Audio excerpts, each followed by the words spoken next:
في السنة الخامسة من بعثة الرسول صلى الله عليه وسلم كان اشتد أذى الكفار على المسلمين، فأمر الرسول الكريم مجموعة من المسلمين بالهجرة للحبشة، وكان عددهم 100 مسلم، وكان على رأسهم ابن عم رسول الله سيدنا جعفر بن أبي طالب، وعبد الرحمن بن عوف، والزبير بن العوام، وعثمان بن عفان، ورقية بنت رسول الله وزوجة عثمان، وأم حبيبة بنت أبي سفيان. ولما اتسأل رسول الله ليه الحبشة، أجاب إن بيها ملك عادل لا يظلم عنده أحد، وكان ملك الحبشة اسمه النجاشي أصحمة ابن أبجر. والنجاشي دوت لقب ملوك الحبشة زي كسرى ملك الفرس وقيصر ملك الروم. وفعلا بيخرج المسلمين من مكة للحبشة، ولما بيعرف المشركين بهجرة المسلمين بيغضبوا جدا، وبيبعثوا مبعوث منهم لملك الحبشة النجاشي عشان يرجع المسلمين تاني لمكة. وكان المبعوث دوت هو سيدنا عمرو بن العاص. وكان سيدنا عمرو لسه ما أسلمش، وكان بيجمع بينه وبين النجاشي صداقة، فحاولت قريش استغلال الصداقة اللي بين عمرو بن العاص والنجاشي في إنه يسلم المسلمين ليهم.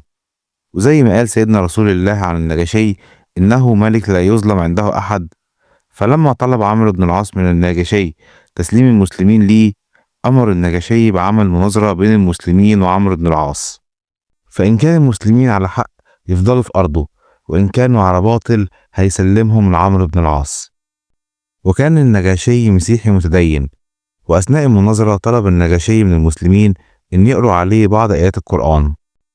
وكان رئيس وفد المسلمين هو سيدنا جعفر بن أبي طالب، وقرأ عليه جزء من سورة مريم، فبيتأثر النجاشي بكلام القرآن جدا وبيبكي من شدة التأثر.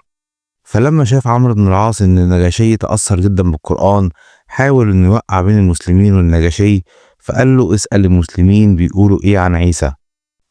فبيجاوب سيدنا جعفر بإن المسلمين بيقولوا في سيدنا عيسى زي ما بيقال في القرآن إنه عبد الله ورسوله وكلمته التي ألقاها إلى مريم.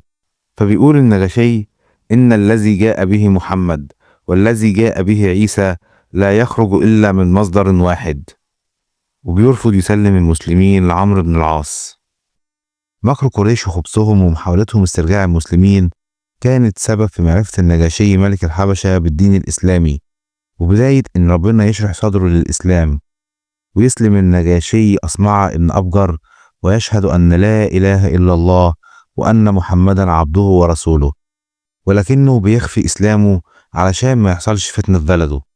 وتمر الأيام ويسيب المسلمين الحبشة بعد صلح الحديبية وبيرجعوا تاني على المدينة، وتزداد قوة الإسلام، فبيدخل لقلوب بعض المشركين في مكة الخوف من فتح المسلمين لمكة، فبيقرروا إن هم يسيبوا مكة ويهاجروا للحبشة زي ما عمل المسلمين قبلهم، وعلى رأسهم كان سيدنا عمرو بن العاص.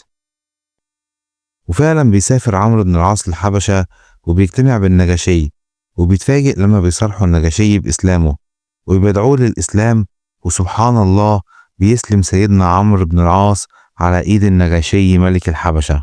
وبكده بيكون سيدنا عمرو بن العاص هو الصحابي الوحيد اللي بيسلم على إيد واحد من التابعين.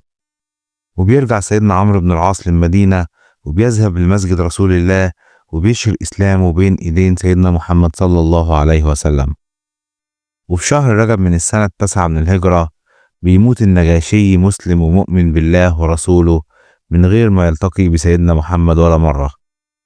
وبيجتمع سيدنا رسول الله بالصحابة في المسجد النبوي ويقول: مات اليوم رجل صالح، فقوموا فصلوا على أخيكم أصحمة. ويصلي رسول الله وخلف الصحابة صلاة الغائب لأول مرة على النجاشي أصحمة، اللي ربنا بيخلد ذكره في التاريخ بمقولة رسول الله فيه بإنه الملك الذي لا يظلم عنده أحد. رحم الله النجاشي أصحمة ابن أبجر.